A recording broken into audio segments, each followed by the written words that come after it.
podcast dedicated to the ones who are still trying to figure it all out in life. I hope you're doing well. If this is your first time listening, hello, and thank you so much for listening and tuning in.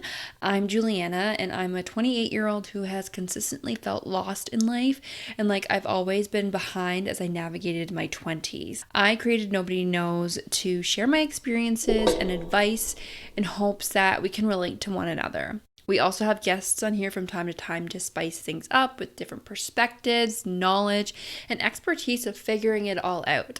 If you have been loving this podcast, make sure you're following on Apple Podcasts and Spotify, and hit the bell on Spotify to be notified of future episodes. Lastly, I'd love your feedback for Nobody Knows podcast. The best way to do so is either through a 5-star review on either listening platform or writing to me directly on Instagram at Nobody Knows Podcast and on TikTok at Nobody Knows Podcast, followed by an _.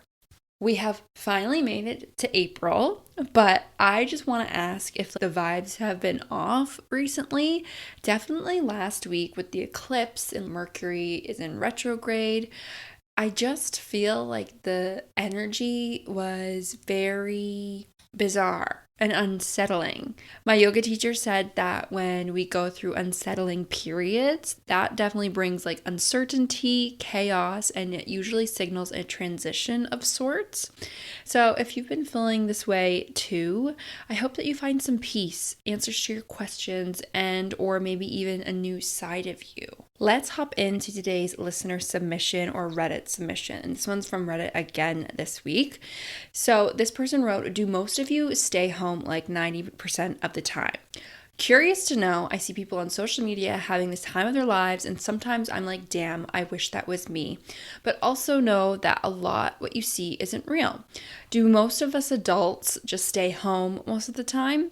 I'm 23 and that's my life 90% of the time." First off, that this person saying that they're 23 and they're an adult, I automatically think of anyone younger than me as like a child. I don't know what it is, but 23, technically you are an adult. But I just think of 23-year-olds as like little babies. I felt like an adult back then, but I was also just a little baby. I was like a fresh 20-year-old. So I just think of people that age as like children still.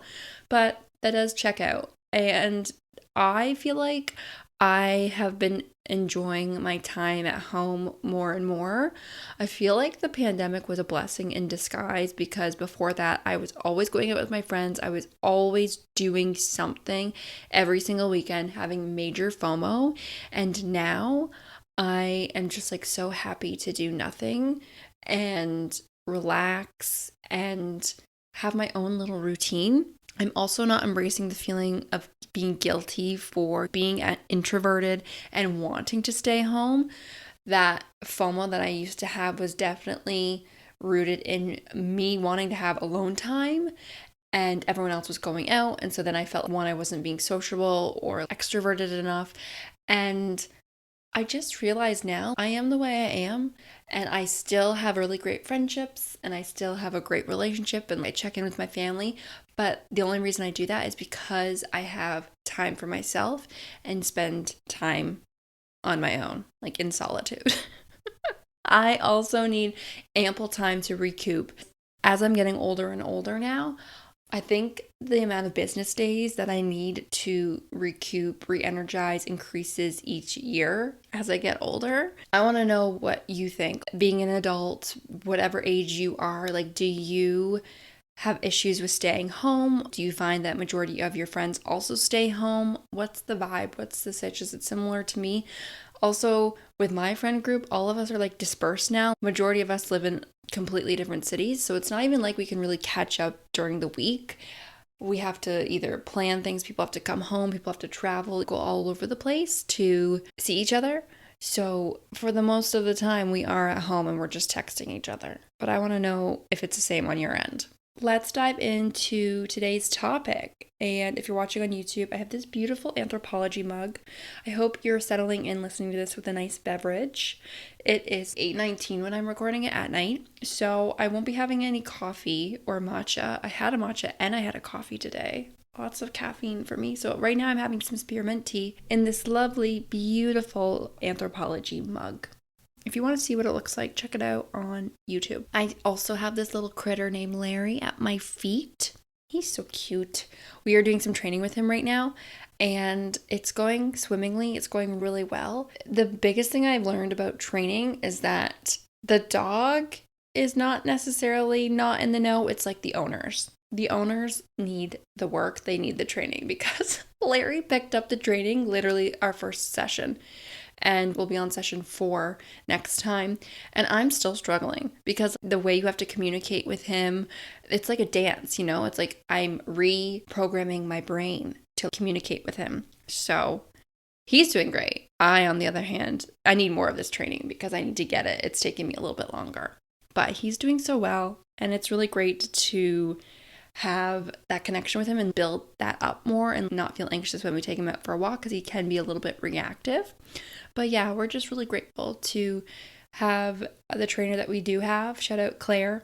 And also when we go to training, we make it like a day of it because we do it on Saturdays. And so we have a little date day, Brendan and I and Larry. So we are concluding our 3-part Burnout series, as this is the 3rd and final episode. If you're just joining us, then I'd recommend starting at episode 27 and then listening to 28 to then come back here, as it will make way more sense. In episode 27, we focused on what led to my burnout, how I even realized I was burnt out, everything that led up to me taking a leave of absence, all that juicy stuff. That's in episode 27. And then in the last episode 28, we covered everything I experienced going through my leave of absence and the actual logistics of taking a leave of absence, because that can also be a little bit daunting.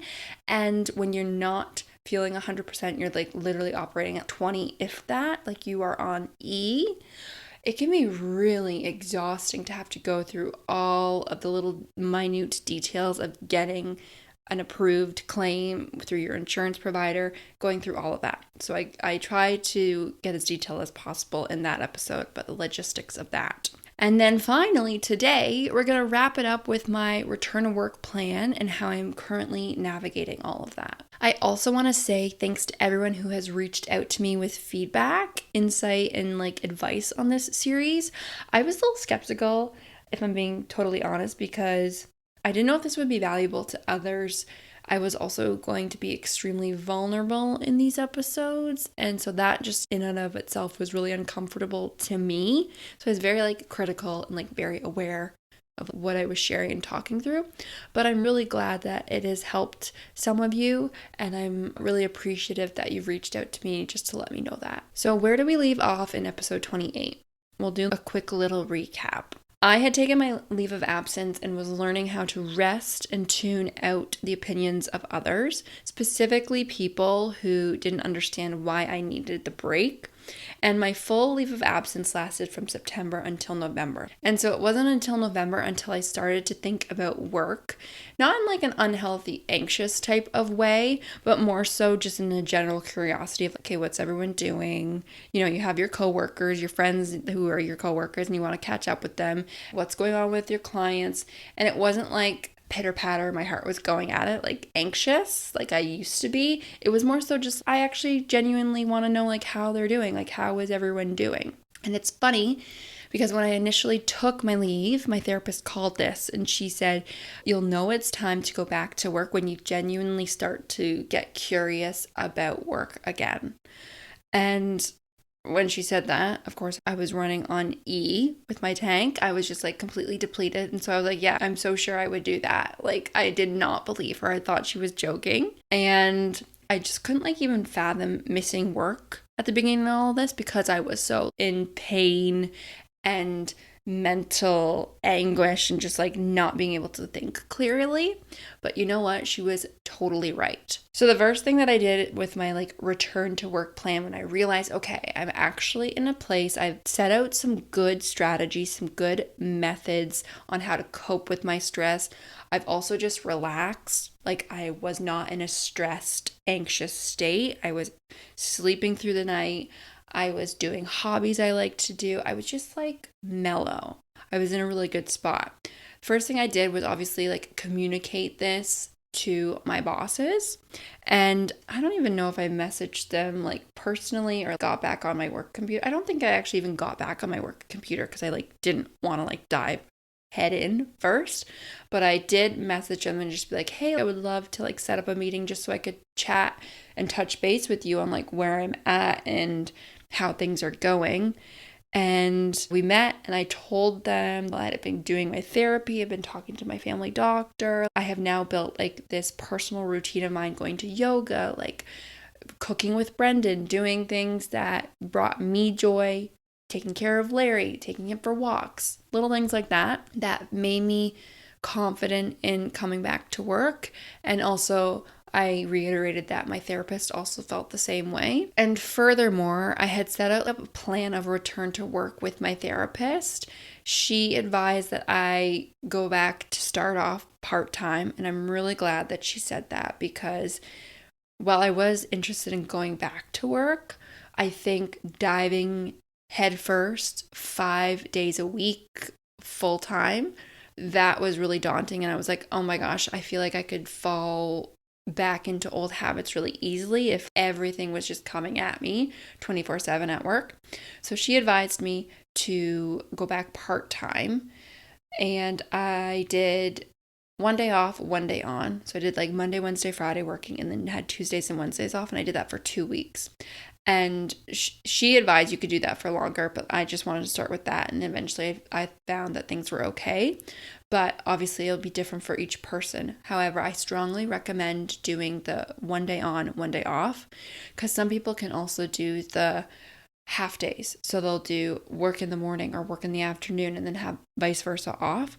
And my therapist said that never works, because you can't set the better boundary of, oh, I'm going to log off now, because you just do one more thing. You're just going to do one more thing. Whereas if you have the full work day, chances are you're really going to wrap things up by 5 or 6 o'clock, and then you have the full rest of the next day. You don't even log on to your computer, right?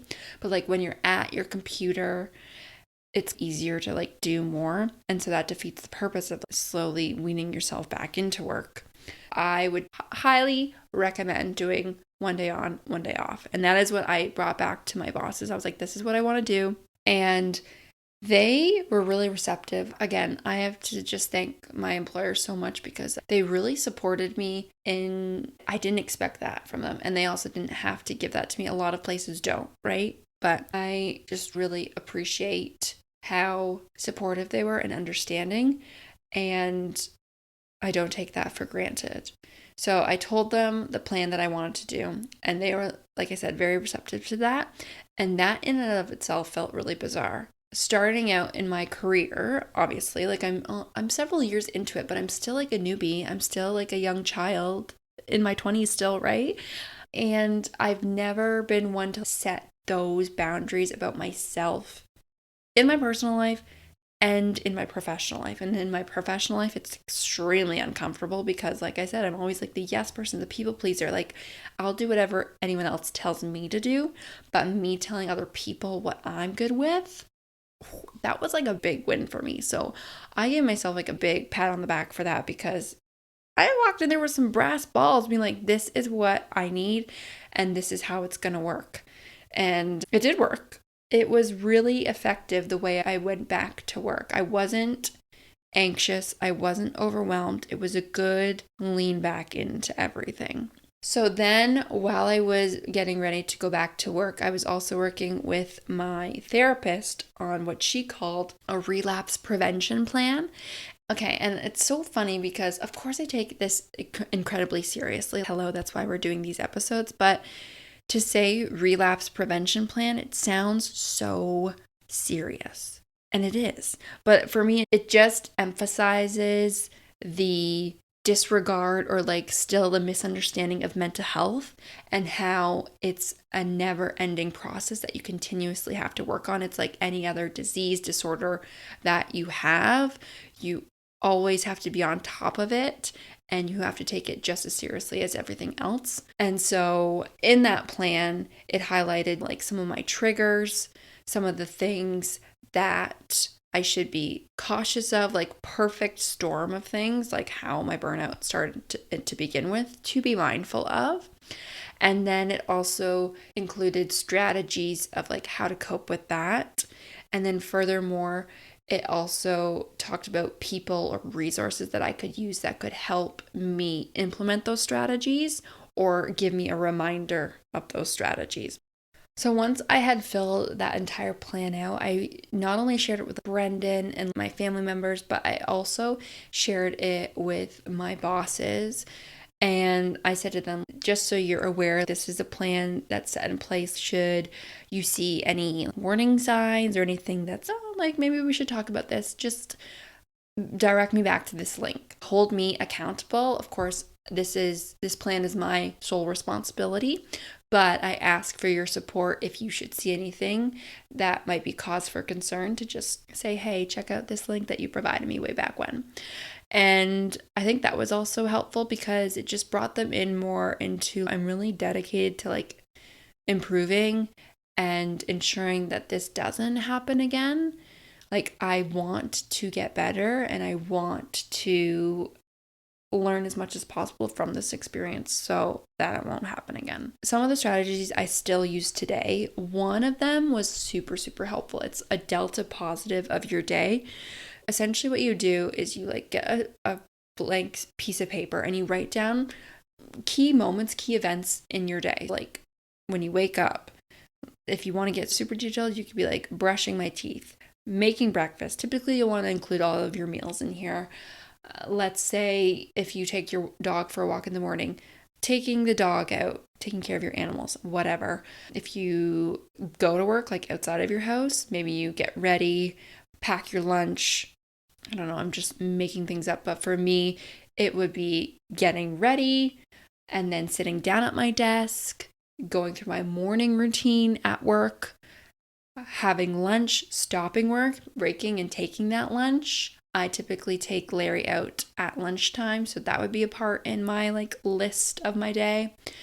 Doing my afternoon work, signing off at 5, going to yoga, going to Pilates, then having some personal time. So if that's like working on the podcast or like watching a Netflix show or something, or being on TikTok or just like doing whatever I want to do.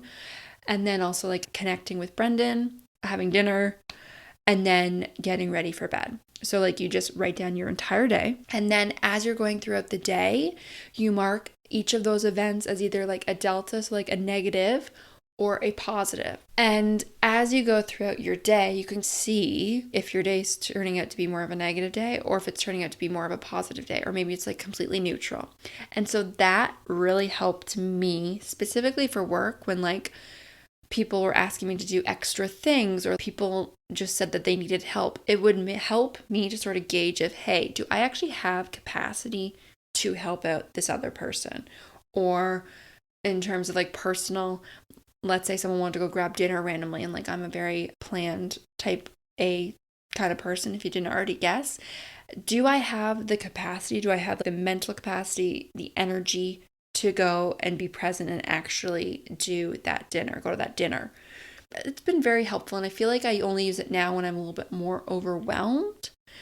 But when I first went back to work, I did it every single day, and it was really good to just be more mindful of the overall situation and my overall well-being rather than being in the nitty-gritty of each thing that I was doing. Another thing that's helped me, and I do this a lot on TikTok, is mantras. Saying things to myself and also talking to myself sounds a little bonkers, but I think that really helps because I need to hear it out loud. Words of affirmation is like definitely one of my love languages because I like to be told things or reassured. And so rather than get reassurance from other people now, I'm doing it myself, which is again something I'm learning how to do. But mantras are really great because things that I'm stressing about, and I talked about this in the last episode, there are things that I didn't necessarily need to share with Brendan because it was more so like my anxiety talking. And so when I'm still in that mindset, I need mantras to repeat to myself. One, so I don't drive Brendan nuts of being like, hey, do you think this is okay? For the 100th time, I've already talked to you about this, but do you think this is okay? Rather than, and switch that and say to myself, things are going to be okay. X, Y, and Z is not going to happen. It is going to happen, but we're going to figure it out, right? Like saying mantras that really help a specific situation just help me keep my mind at ease. And so I don't have to rely on other people to make me feel better. Another thing that's like really helpful and that I did coming back to work, I obviously did this when I started my burnout, but I've kept this trend going, and that's not having any work apps on my phone, my mobile phone. And I only have a personal phone. I don't have a work phone. So obviously if you have both, this might not work, but you could definitely silence those notifications after 5 o'clock on your work phone, or even lock your work phone in another room in a safe or something so you just don't look at it. But on my personal phone, I deleted Slack, I deleted my Gmail account, work account, I deleted my Google Cal, like all of those things I deleted. The only thing that I brought back now is my Google Cal, but that's more so actually helpful because I feel like I get the most anxiety about, okay, what am I doing the next day? Like I will forget when I shut down my computer. But to at least check in on my calendar, that gives me peace of mind, be like, okay, this is what my day's going to look like tomorrow. I don't need to see all the messages or all the emails because that is work. But I just want to remind myself of what I'm getting into the next day so I can prepare. So deleting the apps off your phone, that is like such a game changer. And then the last one, it's like a mantra, but it's realizing that there's always going to be more work to do. And I'm not even sure how to fully explain this, if this is just a natural byproduct of taking a leave of absence, but I now have recognized how much stress I've put myself under and the anxiety that I was experiencing, that it's just not worth it anymore. I now almost like intrinsically just shut down at the end of the day. I might check one thing here or there, but for the most part, I'm like, okay, this is enough. I can hear myself say it now where I'm like, enough. You've worked hard today. Wrap it up. There'll be more work tomorrow. I am also very proud of that because before my leave of absence, I would have never said that. I would have been like, oh no, I just have to get this and this done. Or I could just do this. But it's like, realistically, babe, it's going to be there tomorrow. Like, why are you doing it now? One last thing that I realized going back to work is that, so I don't even know if I saw this on TikTok or like YouTube, or I saw it somewhere. And so I credit the person who I saw this from because it's not my idea, but it totally put things even further into perspective.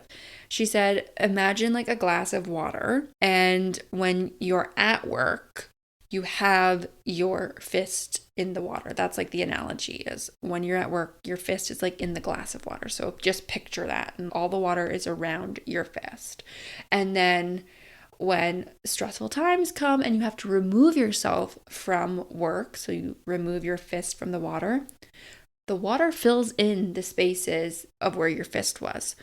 And when I left, I remember I was so stressed. How are they going to get on without me? How are things going to go? The things that I'm leaving behind, will they get done? I remember questioning all of those things. And it's the water just forms, the team just comes in around you and figures out how to get it done while you're gone. And so then in reverse, when I was coming back to work, I had the feelings of and the thoughts of, oh my God, I'm coming back to work. Am I going to stir the pot? What are people going to think? Am I going to screw everything up because I'm coming back and I'm being slow to grasp things again? All of like the typical questions that you would have as returning after a really long time. And you just imagine again a glass of water, and you put your fist in the water, and your team then move around you to make space for you. And that's exactly what happened. I came back and everyone just greeted me with open arms, and then also just helped me get back into the swing of things and helped me get back to being what I'm good at. So cut to now, it's April, and so November, December, January, February, March, April. So it's 6 months that I've been back, and I am doing pretty well. There are definitely some times that I'm anxious. The anxiety is never going away, but it's more so of being mindful of it and not working myself to the bone, as well as implementing those strategies that I've learned to cope with the anxiety. And another thing is taking my vacation. Before, like last year, I think about it, I used to stockpile my vacation, be like, no, I'm only going to take it when I like really want to do something. This year, I took a whole week of vacation to do nothing. And I'm actually really glad that I did that, because I was starting to feel those feelings, like slightly resentful because I was working a little bit too hard, tired, not as interested in the work that I was doing, irritable, getting to not fully how I was when I was burnt out, but I could just feel little twinges of that coming back. And so I was like, hey, I'm just going to take a week of my vacation. And I did, and it was great. And then I came back refreshed and like ready to start again. So I think me just realizing, hey, I need to take a break now it's really a great feeling to be able to acknowledge that and not just drive my body relentlessly. And also, my leave of absence literally feels like years and years ago. And that's the reality of work, is that you're always trying to get through to the next thing, but there's going to be more work, and you're working so hard in this one small little project, when in reality, you're not going to remember that 30 days from now or even a week from now. So like, why are you working so hard, right? Like, why are you burning yourself out for something that could be done in half the amount of time with half the amount of effort? It's just go a little bit more easier on yourself. I'm trying to think if there's anything else that I want to talk about with my leave of absence and now returning to work. I don't think that there is, but of course, if you have any questions about any of this process, I'm an open book, duh.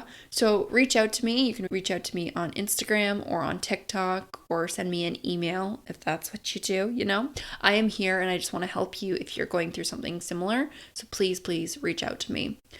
And I want to thank you again for tuning in week over week. We are steadily, I keep saying this, we're steadily growing this community, but we truly are. And I'm really grateful to chat with you on socials and even in person. And shout out to Ashley and Natasha, who I met in London a few weeks ago. It was really great to just chat about what you're currently going through and how some of the episodes have helped you. It was just really special and it meant a lot to me. So thank you so much for coming to me and saying hi. Make sure you're following on Apple Podcasts and Spotify, and hit the bell on Spotify to be notified of future episodes. And let's connect on Instagram at Nobody Knows Podcast, or on TikTok at Nobody Knows Podcast, followed by an _. If you're listening to this on Friday when this is released, then I am currently in Nashville for my best friend Danica's bachelorette. Also, if you're on YouTube, take a look at I don't even know if you can see because I'm far away, but take a look at these nails. They are cow print and silver chrome with some French tips in here too. I feel like they're just like so perfect. Disco cow or cow disco. I don't even know. But they're very much giving Nashville country party bachelorette vibes. And I'm just very excited. So if you're listening to this when this is released, I'm currently in Nashville, living my best life with my best friends. And I'm posting a lot of content on packing, getting ready, the outfits, all the fun things that you do on a bachelorette. So if that's your vibe, if you're interested in that, then please check out my socials, because there'll be a lot of content there. Until next time, friends, bye.